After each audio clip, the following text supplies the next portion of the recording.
الحمد للہ وحدہ لا شریک لہ والصلاة والسلام علی من لا نبی بعدہ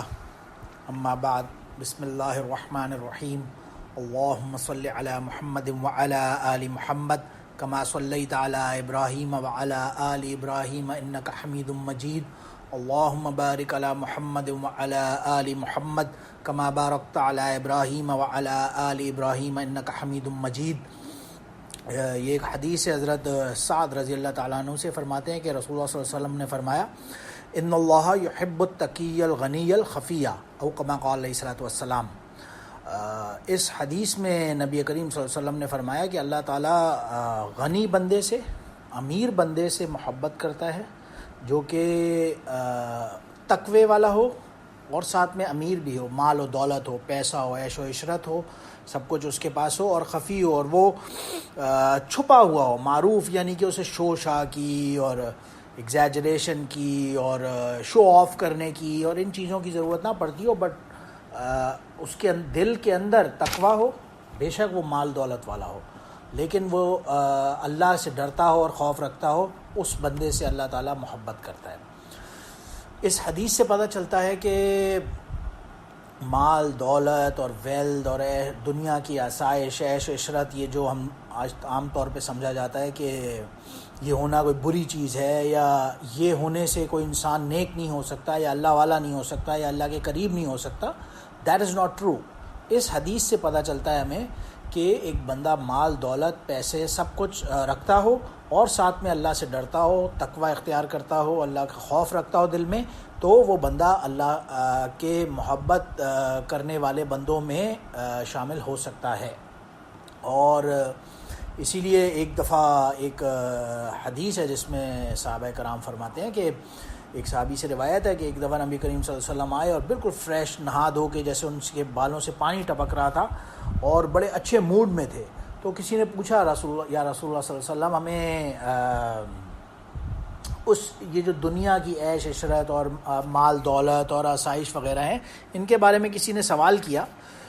تو اس پر رسول اللہ صلی اللہ علیہ وسلم نے فرمایا لا باس بالغنا لمن اتقى الله عز وجل والصحة لمن اتقى خیر من الغنا وطیب النفس من النعیم، کہ مال دولت لا باس بالغنا، اس امیر ہونے میں کوئی حرج نہیں ہے۔ It is not a bad thing to be rich or to have all the bounties and آسائش and عیش اور عشرت of this دنیا، اس میں کوئی حرج کی بات نہیں ہے، as far as کہ بندہ اتق اللہ عز وجل، اللہ سے ڈرتا رہے، اللہ کا خوف اس کے دل کے اندر ہو، اور جو اللہ کا خوف سے ظاہر ہے ڈرتا رہے گا تو آٹومیٹکلی اس کے دل کے اندر خیر ہوگی، اور پھر ظاہر ہے اس کے ساتھ ساتھ ضروری چیز جو فرمائی طیب النفس من النعیم، کہ اس سے بھی بہتر یہ ہے مال دولت ہو یا نہ ہو، اس کا اخلاق اچھا ہو، اس کا کیریکٹر اچھا ہو، دوسروں کے ساتھ اس کا بیہیویئر اچھا ہو۔ بیکاز ہوتا یہ ہے آج کل کے زمانے میں تو خاص طور سے کہ دولت کے ساتھ ساتھ آٹومیٹکلی ایک پرائیڈ دل کے اندر ہم دیکھتے ہیں لوگوں کے اندر، اور ہر زمانے میں یہ تو بڑے سے بڑے کنگز اور رولرز اور پرنسز اور کون کون گزرا ہے اس دنیا میں، جتنے بھی، سب کے اندر ہم دیکھتے ہیں کہ مال دولت آنے کے ساتھ ساتھ ایک ایگو اور پرائڈ اور اس طرح کی چیزیں دل میں آ جاتی ہیں، تو وہ ڈینجرس ہیں۔ مال اینڈ دولت ہونا in itself is not حرام، it's not harmful to you as far as کہ اس سے فائدہ حاصل کیا جائے۔ یہ یہیں تک ہی نہیں بلکہ یہاں تک آتا ہے ایک حدیث میں حضرت ابو ہریرہ رضی اللہ عنہ کی، جس میں رسول اللہ صلی اللہ علیہ وسلم نے فرمایا من طلب الدنیا حلالا استعفافا عن المسألة وسعیا علی اہلہ وتعطفا علی جارہ لقی اللہ تعالی یوم القیامۃ ووجہہ مثل قمر لیلۃ البدر، کہ جو کوئی دنیا کی طلب میں نکلتا ہے، مال کمانے کے لیے نکلتا ہے، کام پہ جاتا ہے، اپنا پیسہ کماتا ہے، اور اس کی نیت یہ ہوتی ہے کہ مجھے کسی کے آگے ہاتھ نہ پھیلانا پڑے، اور ساتھ ساتھ یہ کہ میں اپنی جو کوشش کر رہا ہوں اپنا کماؤں، اپنے اہل و عیال بیوی بچوں کا خیال رکھوں، ان کو دنیا کی جو بھی میرے بس میں ہو، پاسبل ہو، وہ ان کو آسائشیں دوں۔ اس نیت سے جو بندہ نکلتا ہے، جب وہ قیامت کے دن اللہ سے ملاقات کرے گا لقی اللہ تعالی یوم القیامہ، تو وجہ مثل قمر لیلۃ البدری، اس کا چہرہ جو ہوگا وہ 14ویں کے چاند کی طرح، لائک دا 14 مون، جیسے آسمان کے اوپر ایک آن دا 14th آف مون جب چاند بالکل برائٹ روشن فل مون ہوتا ہے، اس کی طرح اس کا چہرہ روشن ہوگا، جو اس نیت سے مال کمائے گا کہ وہ اللہ کو راضی کر سکے، اور ساتھ ساتھ مال کمانے کا اس کا نیت یہ ہو کہ مجھے کسی کے آگے ہاتھ نہیں پھیلانا پڑے گا، کیونکہ ہاتھ پھیلانا ید العلیٰ خیر من الید السفلی،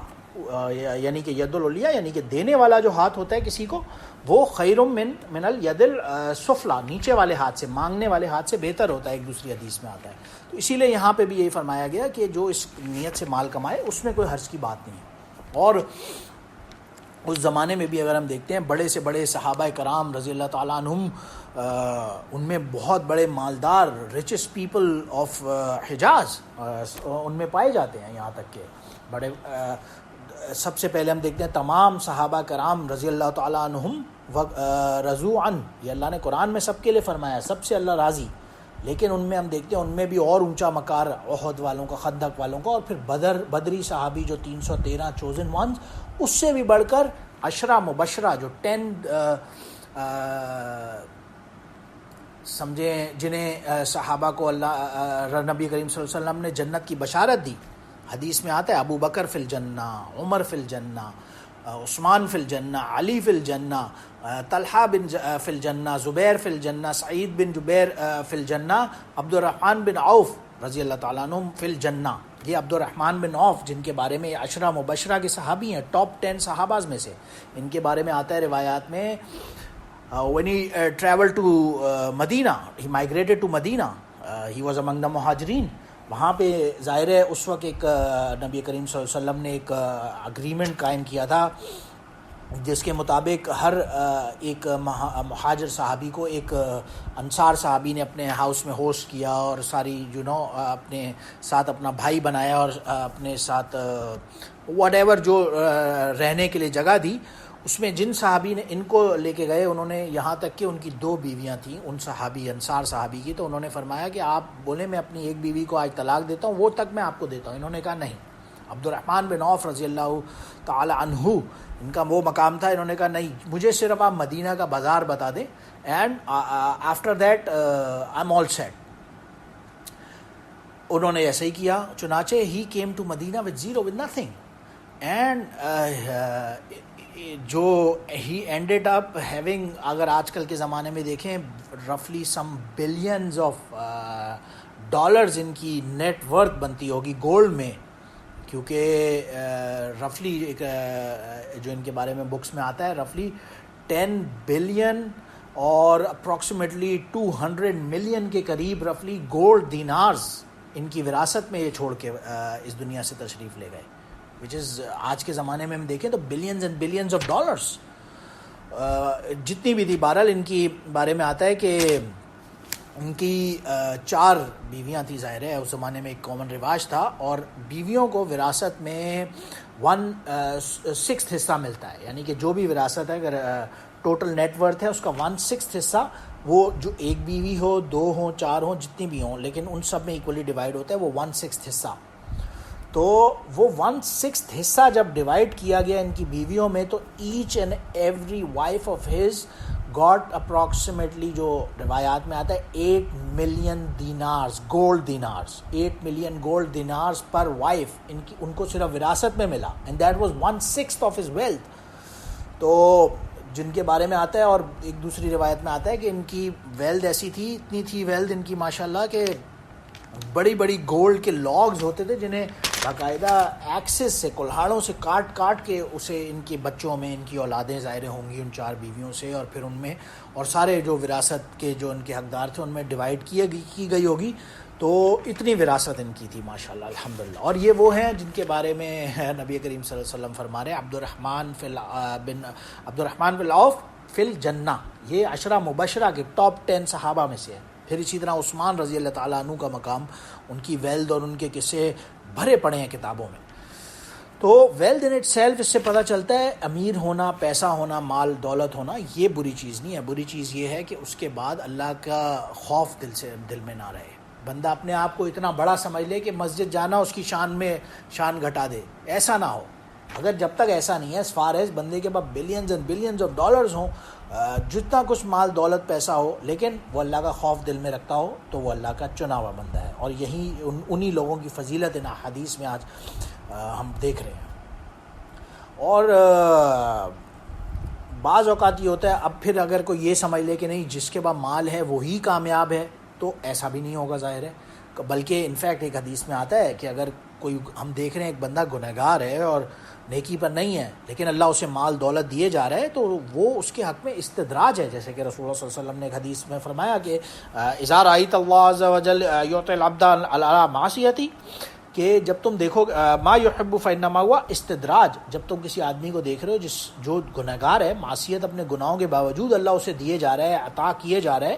تو یہ اس کے حق میں استدراج ہے. اور اس پر پھر رسول اللہ صلی اللہ علیہ وسلم نے قرآن پاک کی آیت تلاوت فرمائی، فلما نسوا ما ذکروا به فتحنا علیہم ابواب کل شیء الی آخر الآیت، کہ جو یہ بھلا دیتا ہے اللہ تعالیٰ اسے ایک خول چڑھا دیتا ہے، اسے اس میں اور انوالو کر دیتا ہے. وہ بھٹکتا جاتا ہے، جتنا معصیت پہ رہتا ہے اتنا ہی اور کنفیوز رہتا ہے، اتنا ہی اور اس کے اندر دھستا چلا جاتا ہے اس دولت کے اپنے خول میں، کیونکہ اس کے دل میں خدا کا خوف جب نہیں ہوتا. تو دیٹ از آلسو ڈینجرس. تو what's required is to balance somehow, کہ مال ہونے میں کوئی حرج نہیں ہے، جیسے سے پہلے ہم نے پڑھا، مال دولت ہو اور ساتھ میں اللہ کا خوف ہو، تو یہ تو پسندیدہ چیز ہے. لیکن اس کی تگ و دو میں لگنا اور to run after it in a way کہ صرف اسی کو کامیابی سمجھ لینا، یہ غلط اور ڈینجرس چیز ہوگی. جب کوئی، اسی لیے حدیث پاک میں آتا ہے لا تغبطن فاجرا بنعمت فانک لا تدری ما هو لكن بعد موته ان له عند الله قاتلا لا يموت یعنی النار، کہ کسی کافر فاجر گنہگار کو جب تم دیکھ رہے ہو کہ ان کے پاس بہت مال دولت پیسہ ہے، تو اس پہ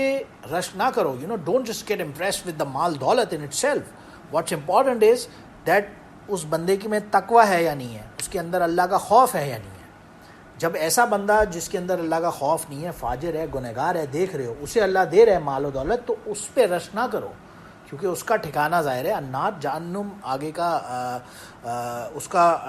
ایٹرنل ایک گھر وہاں پہ تیار جہنم میں ہوا چاہتا ہے. تو اس لیے اس دولت مال کے پیچھے امپریس نہ ہو جاؤ اس سے. یہ دیکھو کہ اس کے دل میں تقوی ہے کہ نہیں.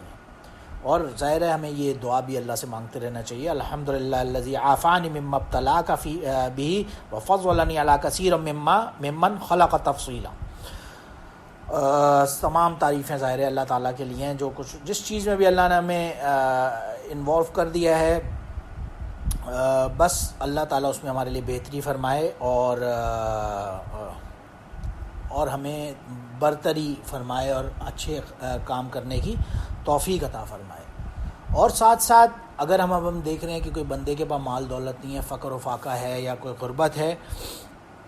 اس وجہ سے کسی کی خستہ حالی، کسی کی بری حالت دیکھ کر اسے حقیر نہیں سمجھنا چاہیے. یہ ایک روایت میں آتا ہے، مر رجل علی رسول اللہ صلی اللہ علیہ وسلم فقال الرجل عنده جالس ما رأيت فی هذا، ایک آدمی گزر رہا تھا تو رسول اللہ صلی اللہ علیہ وسلم نے فرمایا تمہارا اس بندے کے بارے میں کیا خیال ہے؟ تو کسی نے کہا فقال رجل من اشراف الناس هذا والله حری ان خطب ان ينكح، یعنی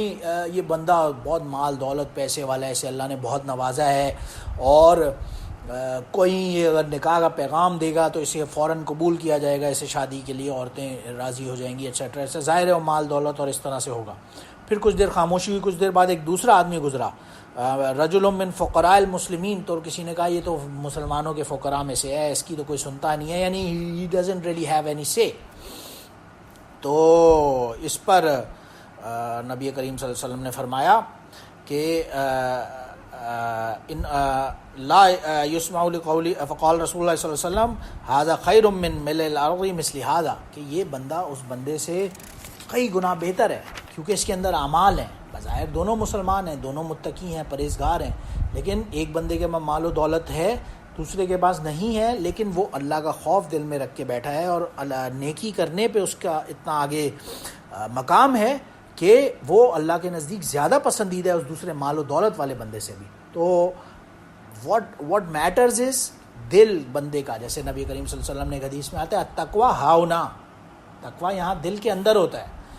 تو دل میں جس کے تقویٰ ہے، اللہ سے کا خوف ہے، ڈر ہے، وہ بندہ کامیاب ہے، چاہے اس کے پاس مال دولت ہے یا مال دولت نہیں ہے۔ اسی لیے ایک دوسری روایت میں آتا ہے ابو ہریرہ رضی اللہ عنہ کی مسلم شریف کے اندر، جس میں رسول اللہ صلی اللہ علیہ وسلم نے فرمایا رب عشس اغبر مدفوع بالابواب لو اقسم علی اللہ لا برا، کہ اللہ کے کچھ پسندیدہ لوگ ایسے ہوتے ہیں جو ان کی حالت میں سے تو بہت بری دیکھنے میں لگے گا، یار یہ کیا غریب غربا آدمی ہے، اس کے پاس تو کچھ بھی نہیں ہے، لیکن جب وہ اللہ کے سامنے ہاتھ اٹھاتے ہیں تو اللہ اسے رد نہیں کرتا۔ اللہ کے سامنے جب وہ کوئی قسم کھا لیں تو اللہ اس قسم کو پوری کرتے ہیں۔ یہ ان کے بارے میں خوشخبری دی رسول اللہ صلی اللہ علیہ وسلم نے۔ اور یہیں تک ہی نہیں بلکہ ایک دوسری روایت میں آتا ہے حضرت مصعب بن سعد رضی اللہ عنہ کی بخاری شریف کے اندر، جس میں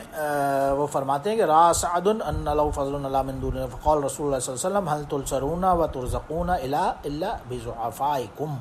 کہ تمہارے پاس جو مال دولت اور یہ سب کچھ آ رہا ہے، یہ تمہارے ضعفاء ان نیک لوگوں کی دعاؤں کی وجہ سے آتا ہے، تو ان کا بھی خیال رکھو۔ جیسے ایک حدیث میں آتا ہے اتقوا فراست المؤمن فإنه يرى بنور اللہ، کہ مومن کی فراست سے ڈرو، وہ اللہ کے نور سے دیکھتا ہے۔ تو اسی طرح کچھ ایسے اللہ کے پسندیدہ بندے ہوتے ہیں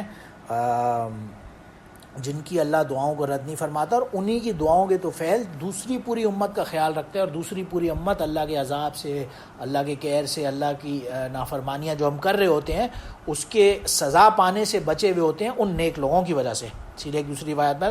انما ینصر اللہ هذه الامة بضعیفکم بدعوتہم وصلاتہم واخلاصہم، اللہ تعالیٰ ان نیک لوگوں کی جو دعائیں ہیں، ان کی نمازیں ہیں، روزے ہیں، حج ہیں، ان کے طفیل تمہیں بھی محفوظ رکھے رہتا ہے۔ اسی لیے جو کامیابی کا طریقہ کیا ہے، how to achieve success, what true success is, جیسے کہ حدیث پاک میں گزرا، مال دولت کمائی جائے اس نیت سے کہ مجھے کسی کے آگے ہاتھ نہ ہی مانگنے پڑیں گے، یا میں اپنے اہل و عیال کو دنیا کی تمام آسائشیں اور جو بھی سہولیات کی جو چیزیں ہیں اپنی ایوری ڈے لائف کے اندر وہ دینے کے غرض سے کوئی بندہ مال دولت کما رہا ہے، تو یہ تو اللہ کا پسندیدہ بندہ ہے۔ لیکن کیسے پتہ چلے کہ ایک بندہ کامیاب دراصل اٹرنل جو کامیابی ہے، آخرت کی کامیابی ہے، وہ اسے حاصل ہے یا نہیں ہے؟ یہ کیسے پتہ چلے؟ اس کے لیے ایک معیار، ایک سٹینڈرڈ ہمیں رسول اللہ صلی اللہ علیہ وسلم نے بتایا اپنی ٹیچنگز کے اندر، احادیث کے اندر خاص طور سے ہمیں ان کی بڑی ڈیٹیل ڈسکرپشن ملتی ہے۔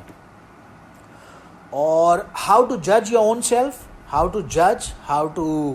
ڈٹرمن کہ میں کامیاب ہوں یا نہیں، اس کے لیے یہ بخاری اور مسلم دونوں کے اندر روایت موجود ہے۔ دونوں شیخین نے اسے روایت کیا ہے حضرت ابو ہریرہ رضی اللہ عنہ سے، جس میں رسول اللہ صلی اللہ علیہ وسلم فرماتے ہیں اذا نظر احدکم الی من فضل علیہ فی المال والخلق فلینظر الی هو من اسفل منہ، کہ جب تم دنیا کے اندر کس معیار کو دیکھنا چاہو کہ میرا معیار کیسا ہونا چاہیے، تو اپنے سے نیچے والے کو دیکھو، اور جب آخرت کے اندر اپنے آپ کو دیکھنا چاہو، جج کرنا چاہو کہ مجھے کیسا ہونا چاہیے، تو اپنے سے اوپر والے کو، اپنے سے نیک کو، اپنے سے زیادہ متقی پرہیزگار ولی کی طرف دیکھ کر پھر اپنا آخرت کو جج کرو کہ میں کس راستے پر ہوں، اور جب دنیا کا دیکھنا ہو تو اپنے سے نیچے والے کو۔ ظاہر ہے آبویسلی میک سینس کہ جب بندہ اپنے سے بڑے آدمی کو دیکھے گا تو automatically he wouldn't be satisfied, he would want more and more and more, but جب وہ بندہ اپنے سے نیچے والے کو دیکھے گا تو آٹومیٹکلی اس کے دل میں ایک سیٹسفیکشن، ایک سیرینٹی وہ پائے گا اپنے اندر کہ آبویسلی میرے پاس اس سے زیادہ ہے تو آئی ایم سیٹسفائیڈ، پھر وہ اللہ کے راستے میں کچھ نکلنے کی کوشش کرے گا۔ اور جب دین کا معاملہ آئے گا اور وہ اپنے سے بڑے مرتبے والے کو دیکھے گا تو آٹومیٹکلی اس کے اندر پھر آٹومیٹکلی وہ تقویٰ حاصل کرنے کی، اللہ کا خوف اور اللہ کی معیت جو اس کی ملاقات کا شوق ہے آخرت میں، وہ اس کے دل میں پیدا ہوگا آٹومیٹکلی. اور اسی لیے ایک دوسری روایت کے اندر بھی یہ بہت ڈیٹیل میں ترمذی شریف میں آتا ہے کہ جب کوئی بندہ خصلتان من کانتا فیہ کتب اللہ شاکرا صابرا، جب کوئی بندہ کے اندر یہ دو خصلتیں ہوتی ہیں تو اللہ تعالیٰ اس کا نام شاکر اور صابر بندوں میں رکھ دیتے ہیں. اور وہ دو خصلتیں کیا ہیں؟ یہی ہے کہ جب اس کی نظر دین کے معاملے میں پڑتی ہو تو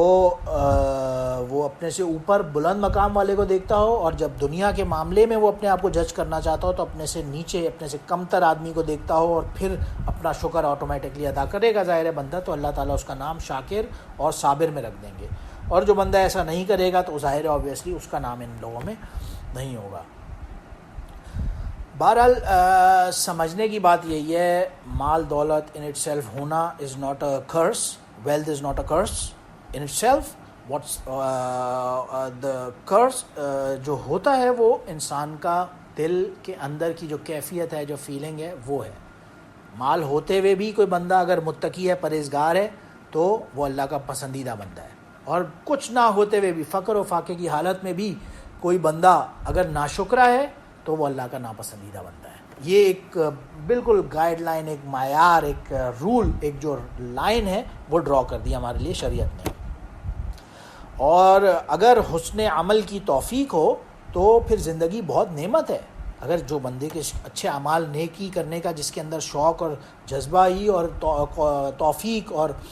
استطاعت ہو تو وہ بندہ، اس کے حق میں وہ زندگی بہتر ہے. جیسے کہ رسول اللہ صلی اللہ علیہ وسلم کی ایک حدیث میں آتا ہے مسند احمد کے اندر کہ ان رجلا قال یا رسول اللہ ای الناس خیر. ایک آدمی نے پوچھا یا رسول اللہ سب سے اچھا آدمی کون سا ہے؟ اس پر رسول اللہ صلی اللہ علیہ وسلم نے فرمایا من طال عمرہ وحسن عملہ، کہ جس کی عمر لمبی ہے اور اس کے اعمال اچھے ہیں، نیک ہیں، وہ بندہ سب سے اچھا ہے لوگوں میں. پھر اس بندے نے پوچھا ای الناس شر، سب سے برا آدمی کون سا ہے؟ اس پر رسول اللہ صلی اللہ علیہ وسلم نے فرمایا من طال عمرہ وساء عملہ، جس کی عمر لمبی ہے اور اس کا عمل بھی برا ہے، گنہگار بندہ ہے اور اس کی عمر لمبی ہے، تو یہ برا آدمی ہے، سب سے خطرناک ہے. آبویسلی ظاہر ہے جتنی زندگی ہوگی اتنے گناہ اس کے زیادہ ہوں گے زندگی میں، اور ظاہر ہے جتنی زندگی ہوگی اور وہ نیکی پر ہوگا تو اس کے آٹومیٹکلی اعمال اچھے ہوں گے، وہ نیکی پر ہوگا تو وہ لوگوں میں سب سے زیادہ اچھا گنا جائے گا، خیر الناس میں آ جائے گا وہ. اسی لیے ایک دوسری روایت میں بھی یہی آتا ہے، حضرت عبید بن خالد رضی اللہ عنہ کہ رسول اللہ صلی اللہ علیہ وسلم اخا بین الرجلین فقتل احدہما فی سبیل اللہ ثم مات، کہ رسول اللہ صلی اللہ علیہ وسلم نے دو لوگوں کے درمیان اخوت یعنی کہ بھائی جیسے چارگی جیسے ہوتی تھی اس زمانے میں انصار اور مہاجرین کے اندر ہی، کہ جی یہ بندہ ایک انصار جو ہے وہ مہاجر کو اپنے ایز اے ہوسٹ اپنے گھر مہمان کے طور پہ لے جاتا تھا اور پھر وہ رکھتا تھا، اور جب تک انٹل وہ بندہ سیٹل نہ ہو جائے اپنا کچھ نہ کچھ مال دولت کما کے یا صحیح طریقے سے، تو وہ اس کا سارا خیال رکھتا تھا اور اس کے سارے معاملات کو اپنے ساتھ دیکھتا تھا. تو دو بندوں کے درمیان رسول اللہ صلی اللہ علیہ وسلم نے جب مخاوات جس کو کہتے ہیں بھائی چارگی قائم کی، اور ان میں سے ایک تھا وہ جہاد پہ نکلا اور اللہ کے راستے میں شہید ہو گیا، اور دوسرا تھا وہ اللہ کے راستے میں شہید تو نہیں ہوا لیکن کچھ عرصے بعد اس کا بھی انتقال ہو گیا. تو رسول اللہ صلی اللہ علیہ وسلم نے فرمایا، پوچھا صحابہ سے کہ ان دونوں میں سے کون بہتر ہے؟ ظاہر ہے آبویسلی ہر بندے نے یہی کہا کہ وہ جو اللہ کے راستے میں نکل کے جہاد پہ نکلا تھا اور شہید ہوا تھا وہ بہتر ہے. اس پر رسول اللہ صلی اللہ علیہ وسلم نے فرمایا جو دوسرا بندہ ہے وہ آبویسلی زیادہ اس نے اپنی زندگی رہی، تو جو اس نے نمازیں، روزیں، حج، زکوٰۃ اس کے بعد سارے اعمال کیے ان کا کیا ہوگا؟ یعنی ان اے وے ان لوگوں کے لیے اس کے اندر ایک سارٹ آف یہ کہہ سکتے ہیں کہ تنبیہ ہے، جو یہ سمجھ رہے ہوتے ہیں اچھا نہیں اگر ایک عمل کو لے لیا وہی عمل کے اندر ہی نکل جانا، جیسے ٹھیک ہے ایک بہت بڑا عمل ہے جہاد پہ نکلنا، اللہ کے راستے میں کتنا بڑا اس کے فضائل ہیں اور اتنی تواتر کے ساتھ احادیث ملتی ہیں. یہاں پہ رسول اللہ صلی اللہ علیہ وسلم نے یہ بلکہ تنبیہ کے طور پہ فرمایا کہ وہ بندہ بہتر ہے، لیکن جو بعد میں بندہ ہے وہ اس کے بعد اس کے فوت ہونے کے بعد بھی یہ نمازیں پڑھتا رہا، روزے رکھتا رہا، تو اس کا اپنا ایک کوئی نہ کوئی اجر اور عمل کا جو اس کا ہوگا معاملہ وہ بڑھ کر ہو جائے گا کبھی نہ کبھی، یہ بھی پاسبل ہے. تو ظاہر ہے اس طرح کی حدیث میں، اور ظاہر ہے بہت سے لوگ ہوتے ہیں جو ان چھوٹی چھوٹی چیزوں کے معاملات کی کیونکہ قدر نہیں کرتے، تو ان کے لیے ان حدیث وغیرہ میں اسی طرح ایک دوسری روایت میں بھی آتا ہے، ایک بندہ تھا وہ اپنے بستر پہ ہلاک ہوا، اور ایک بندہ تھا وہ اللہ کے راستے میں جہاد پر نکل کے ہلاک ہوا، اور اسی طرح پھر صحابہ کرام کے رضی اللہ تعالیٰ عنہم کے ازمپشن یہی تھی کہ وہ بندہ زیادہ کامیاب ہے۔ اس پر بھی رسول اللہ صلی اللہ علیہ وسلم نے فرمایا لیس احد افضل عند اللہ من مؤمن یعمر فی الاسلام لتسبیحۃ و تکبیرۃ و تحلیلۃ، کہ جو آدمی ہے بہرحال جو اس کے بعد کی انکرکس جو اس کی سمری سمجھنے کی بات ہے وہ یہی ہے کہ جو بھی اعمال ہیں انہیں کبھی بھی کمتر یا چھوٹا نہیں سمجھنا چاہیے، جتنی بھی اللہ توفیق دے عمل کی وہ اس پہ لگے رہنا چاہیے، جیسے کہ سورہ کہف آتا ہے ہم یحسبون انہم یحسنون صنعا، کہ بعض اوقات یہ ہوتا ہے کہ لوگ اپنے عمل کو کسی کو چھوٹا سمجھ کے ایسے ہی ڈس ریگارڈ کر دیتے ہیں، تو ایسا نہیں کرنا چاہیے، بلکہ عمل کی جتنی بھی توفیق اللہ دیں، نماز روزہ حج زکوٰۃ اس پہ قائم رہنے کی، جب تک ظاہر ہے بڑا عمل کی نہیں ہو، چھوٹے عمل کی توفیق ہو اس پہ قائم رہیں، پھر چاہے مال دولت پیسہ ہو نہ ہو ڈزنٹ میٹر، جب دل میں تقویٰ ہوگا تو وہ آٹومیٹکلی اللہ کا کامیاب بندہ ہوگا۔ اللہ تعالی ہمیں سب کو اپنے پسندیدہ کامیاب اور چنے ہوئے بندوں میں ہونے کی توفیق عطا فرمائے، اور ہمیں سب کو دلوں کے اندر تقویٰ اختیار کرنے کی توفیق عطا فرمائے، چاہے وہ جس سچویشن جس فارم میں بھی ہو، اور ہمیں اپنا صابر اور شاکر بنائے۔ سبحان ربک رب العزت عما یصفون وسلام علی المرسلین والحمد للہ رب العالمین۔ سبحانک اللہم اشہد ان لا الہ الا انت استغفرک واتوب الیک۔